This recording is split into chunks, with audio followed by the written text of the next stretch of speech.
आदरणीय मंच, आज मेरे लिए बड़े ही हर्ष की बात है कि मुझे आप सभी के समक्ष यहाँ गीता के विषय में अपने विचार प्रस्तुत करने का अवसर मिला है। इस अवसर को मैं व्यर्थ ना करते हुए गीता के बारे में आप सभी को बताना चाहूंगी। गीता में ऐसे अनेक श्लोक हैं जो हमें कर्म करने के प्रति अग्रसित करते हैं। उनमें से एक श्लोक जो मुझे बेहद प्रिय है वो मैं आप सभी के सामने समक्ष रखना चाहूंगी, किंतु उससे पहले गीता के विषय में कुछ बातें। गीता हमारे देश का ही नहीं वरन संपूर्ण विश्व का सर्वश्रेष्ठ तथा पवित्र ग्रंथ है, जिसमें श्री कृष्ण ने अर्जुन को 18 अध्यायों से 700 श्लोकों में कुरुक्षेत्र में उपदेश दिए थे। मैं जो श्लोक आप सभी के समक्ष रखना चाहूंगी वह श्लोक गीता के अध्याय 2 और गीता के अध्याय 2 का 47वां श्लोक है। कर्मण्येवाधिकारस्ते मा फलेषु कदाचन मा कर्मफल हेतुर्भूर्वा ते संगोष्ठ सत्कर्मणि।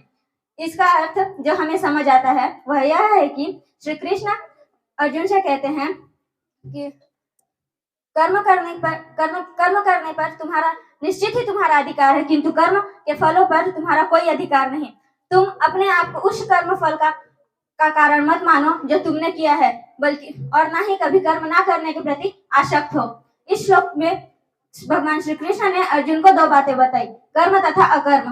कर्म वे कार्य जो हमें प्रकृति के रूप में आदेश से प्राप्त होते हैं, जो आदेश के रूप में प्रकृति से प्राप्त होते हैं, और अकर्म जो वे कार्य जो हम कार्य ना करें। भगवान श्री कृष्ण ने अर्जुन से कहा कि वह निष्क्रिय ना हो, अपितु फल की चिंता किए बिना ही युद्ध करे। इस श्लोक में बताया गया है कि हर व्यक्ति को अपना कर्म करने का अधिकार है, किंतु वे कर्म के फल के प्रति आसक्त हुए बिना अपना कर्म करें। ऐसे निष्काम कर्म निसंदेह मुक्ति पथ पर ले जाते हैं। श्री कृष्ण ने